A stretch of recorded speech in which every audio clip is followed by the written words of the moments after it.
시초가액 구성요소, 고정자산의 취득가액, 취득 시점 이후의 자본적 지출액 및 자산 재평가로 인한 증감액으로 구분된다 라고 되어 있는데, 이거는 일반적으로 우리가 지금 취득 시점에 그 계정별 원장 보면 그 매입했을 때 세금계산서 봤잖아요. 그 금액을 지금 그대로 하고 있는데, 장기할부 그거는 이제 뭐 세금계산서를 안 받으니까 그건 냅두고, 처음에 최초에 세금계산서 받았을 때 그 금액을 고정자산 등록을 하고 있을 거예요. 그렇게 하셔야 되고. 그래서 여기 이제 표로 나와 있는데, 여기 자본적 지출, 수익적 지출로 볼게요.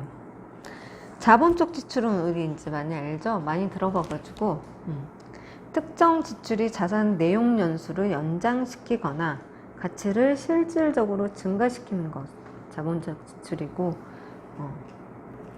이게 능률 유지를 위한 거라면, 원상 회복하고 능률 유지 위한 거라면 수익적 지출로 한다. 근데 이게 일정 규모 이하의 지출은 단기 송금에 산입할 수 있는 규정을 두고 있는데, 이게 뒤에 나와요. 일정 규모 이하의 지출. 그래서 보면 자본적 지출이라고 하면 이렇게 1번부터 5번까지 있는데, 본래 용도를 변경하기 위한 개조, 엘리베이터, 난방장치, 빌딩, 피난시설 설치, 재해 등으로 본래 용도에 이용할 가치가 없는 건축물, 기계, 설비 등의 복구, 기타 유사한 성질의 지출, 이렇게 되어 있죠. 근데 법인세법에서 자본적 지출에 해당하는 구체적인 사례를 밑에 이렇게 쭉 나열을 해놨어요.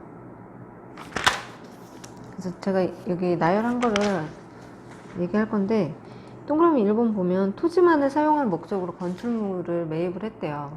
그러면은 이 건축물은 불필요한 거죠. 그러면 어쨌든 토지에 쓸 거면 이 건축물을 헐어버릴 거예요. 그러면 거기에 발생되는 비용들이 있겠죠. 비용들이 있는데, 비용만 있는 게 아니라 부가세도 있어요. 근데 우리가 일반적으로 부가세 공제를 받잖아요. 이런 건 토지 매입 목적이기 때문에 부가세는 다 전액 불공제되는 거죠. 그게 그 비용이 토지를 위한 거냐 건물을 위한 거냐에 따라서 매입세 공제 여부가 달라져 버리는 거예요. 이 경우는 부가세 불공제로 봅니다. 지금 이제 부가세 공제 불공제를 이 사례를 통해서 다 알려드릴 거예요. 얘는 부가세 불공제이고요. 그 다음에 관련 사례 해가지고 두 번째 있거든요. 기존 건축물 철거 시 해당 건축물 취득가액 및 철거 비용을 세무 처리 돼 있는데, 기존 건축물의 장부가액과 철거 비용은 수익적 지출로 한대요. 그러니까 이게 새로운 건축물을 신축하기 위해서 이제 기존 건축물이 있잖아요. 그럼 그거를 없애고 다시 지어야 되잖아요. 그때 기존의 건축물이 장부가액으로 남아있겠죠. 요거는 비용 처리를 해버린다는 거죠. 그리고 새로 지었을 때 요거를 그때 건물로 다시 계상을 하는 거고, 수익적 지출을 한다라는 거는 요거를 장부가액으로 되어 있는 거를 비용으로 비용 처리해버리고 건물을 없애주는 거고, 그 다음에 철거 비용을 할 때 또 세금계산서를 받을 거예요. 그거는 이제 건물을 짓기 위해서 요걸 철거를 하는 거잖아요. 그러면 얘는 부가세 공제를 받을 수 있는 거죠. 그죠? 근데 그 옆에 토지만을 사용할 목적으로 건축물이 있는 토지를 취득한 후 일시 임대하다가 기존 건축물을 철거하는 경우, 기존 건축물의 취득가액과 철거 비용은 자본적 지출로 처리하는데, 이 자본적 지출은 토지이겠죠. 토지. 그러니까 딱 봤을 때는 토지 건물이라는 개정 과목만 다르고 내용은 비슷한 것 같지만 실질이 완전 달라버리는 거예요. 위에는 비용 처리 해버린다는 거고, 밑에는 토지로 계상을 하겠다는 거고, 토지로 계상을 하게 되면 감가상각이 되지 않기 때문에 비용 처리를 할 수가 없는 거예요. 그리고 밑에는 또 철거 비용에 부가세 발생할 거잖아요. 이건 또 부가세 불공제 될 거고.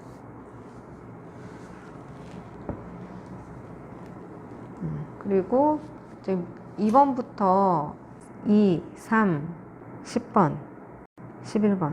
2, 30, 11번은 지금 다 토지에 대한 자본적 지출이라고 써 있어요. 얘네들은 다 부가세가 불공제 되는 거죠. 그리고 4번, 동그라미 4번 같은 경우는 여기에 어쨌든 공사비를 부담하고 뭐 이런 거는 우리는 이제 또 세무를 하는 사람들이니까 이게 부가세도 같이 생각을 해줘요. 이건 이제 법인세 때문에 이런 게 나오지만 제일 먼저 선행돼야 되는 게 부가세 때 세금계산서를 받고 비용 지급하고 부가세 신고하는 것까지잖아요. 부가세도 같이 생각을 해줘야 돼요. 그래서 이게 배수시설에 대한 뭐 자본적 지출, 이거는 부가세 공제를 받을 수 있는 거고, 그 다음에 5번에 이거는 기계장치의 자본적 지출로 본다. 이거는 부가세 공제도 받을 수 있는 거고, 면세 매입이 아니니까. 그 다음에 수입 기계장치를 설치하기 위해 외국인 기술자 등에 대한 식비, 이 식비에 또 부가세가 있을 거잖아요. 그러니까 이것도 자본적 지출로 한다. 식비가 아니더라도 그와 관련된 모든 비용은 다 자본적 지출로 하는데 여기에 부가세가 있다라고 하면 공제를 받을 수 있다라는 얘기죠. 그리고 8번은 부가세 면세 사업자라고 되어 있잖아요. 면세는 무조건 부가세 불공제죠. 그래서 고정자산 취득에 따른 매입세, 당해자산을 자본적 지출로 한다. 병원이 건물을 매입을 했어요. 그건 면세 전용으로 쓰려고 매입을 한 거잖아요. 근데 파는 사람 입장에서는 그 사는 사람이 면세든 뭐든 상관이 없어요. 사는 사람 입장에서 이거는 부가세 대상이면 세금계산서 발급을 해야 되는. 이때는 양도양수도 안 되죠. 포괄 양도양수. 왜냐면 얘가 승계를 할 수가 없잖아요. 그러니까 그때는 세금계산서도 발행을 해야 되고, 그러니까 양도자 입장에서 건물분에 대해서 세금계산서 발행을 해야 되고, 발행을 하게 되면 이 면세사업자는 부가세 공제를 못 받는 거죠. 이때 포괄 양도양수 뭐 이런 거 생각하고 발급 안 하게 되면 세금계산서 미발급 가산세 이런 것들 다 반영이 되겠죠. 근데 어쨌든 면세사업자 입장에서는 부가세도 비용이나 뭘로 인정을 받아야 되잖아요. 그때 그 부가세까지 건물로 같이 넣어버린다는 거죠. 근데 면세사업자가 이렇게 하다가 병원을 폐업을 했어.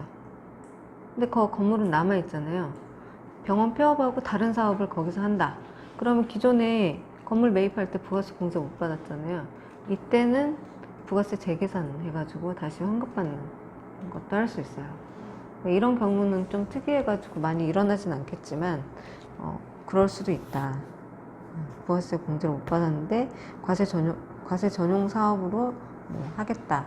그러면 공제를 못 받은 부가세에 대해서 재계산을 해서 환급받을 수 있는 것도 있어요. 이거는 부가세에 있는 건데 같이 얘기를 해봤어요. 그리고 이제 사용용, 종축용, 차규용 보면 여기 이제 소, 말, 돼지 이런 것들을 이제 판매하기 전에 키우는 거예요. 근데 키우려면 사람의 노동이 들어갈 거잖아요. 근데 여기 인건비가 아니고 이 사람들 급여를 줄 거잖아요. 급여가 아니고 여기에 자본적 지출을 한다는 거죠. 깜짝 놀랐어요. 우리가 일반적으로 알고 있기에는 이 급여를 지급하게 되면 판관비에다 급여를 할 것 같잖아요. 근데 자본적 지출로 해서 얘가 이제 판매가 가능하면 아니고 고정자산으로 등록을 했다. 그러면 감가상각비 아까 동물한다라고 했잖아요. 그때 그 인건비까지 같이 감가상각을 해서 나눠서 비용 처리가 된다는 거죠. 한꺼번에 비용 처리가 되면 단기 순이익에 영향을 주겠죠. 법인세에도 영향을 주고.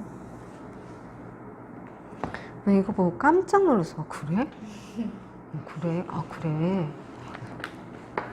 왜냐면 나 이거 누가 농장을 하신다는 분이 있어가지고 농장을 조만간 할 수도 있다고 소를 키울 거래요. 그럼 이제 이게 딱 거기에 해당하는 거거든. 왜냐면 그분들, 나도 그렇게 알고 있었으니까 그분들 당연히 직원들 인건비 주면 비용으로 생각할 건데 갑자기 인건비를 그거 동물로 넣어야 돼요. 이러면 당황할 거 아니에요. 그러면 설명을 해줘요. 아, 그게 이제 이 소를 판매하기 전까지는 그렇게 해야 된다고 하네요. 이럴 거니까 설명을 잘 해줘야 되는데, 딱 마침 그게 딱 나온 거예요. 오, 알았어. 밑에 이제 요거는 어쨌든 토지는 다 부가세 불공제 되는 거고, 그러면 339페이지 12번에요.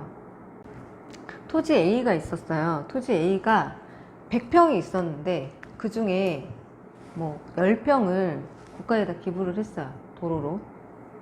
그럼 90평이 남아있죠, 실은. 근데 이 10평을 없애주는 붕괴를 해줘야 되죠. 근데 이거를 없애주는 붕괴도 하지만 다시 토지로 대체를 시켜주는 거죠. 이거를 자본적 지출로 넣어주는 거예요. 그러니까 실은 1억짜리 토지라고 합시다, 전체가. 근데 10%면은 1000만 원이잖아요. 그래서 토지 1000만 원 없애주는 붕괴를 해요. 근데 상대 계정에 또 차변에 토지라는 계정감이 들어야 되죠. 1000만 원. 대신 기존에는 100평에 대한 1억이었고 지금은 90평에 대한 1억인 거죠. 조금 달라졌어요. 조금 달라졌어요. 좀 많이. 근데 붕괴를 해줘야 우리가 거래 내역을 장부상으로 확인을 할 수 있으니까 왠지 똑같은 것 같지만 다르다는 얘기죠.